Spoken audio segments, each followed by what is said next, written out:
कि जब मैं हद से आगे बढ़ गया था आशिकी में, यानी जिंदगी को ले रहा मजाक ही में, फिर मजाक ही में मिल गया सब खाक ही में, छू कर आया मंजिलें तो तन्हा था मैं वापसी में।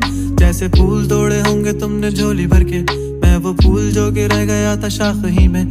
जैसे ख्वाब ही में ख्वाब गाहे आंख ही में, पल से पल में क्या हुआ तुम रह गए बस याद ही में। एक सवाल मचलता है मेरे दिल में, कभी तुझे मैं भूल जाऊं या तुझे मैं याद करूं।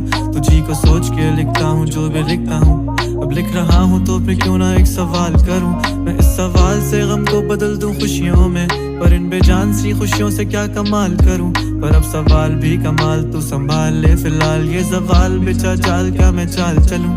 चाल चल तू अपनी, मैं तुझे पहचान लूंगा, मैं अपनी महफिलों में सिर्फ तेरा ही नाम लूंगा। तुझे पसंद है धीमा लहजा और बस खामोशियां, मैं तेरे खातिर अपनी खुद की सांसें थाम लूंगा। या तेरे सारे आंसू में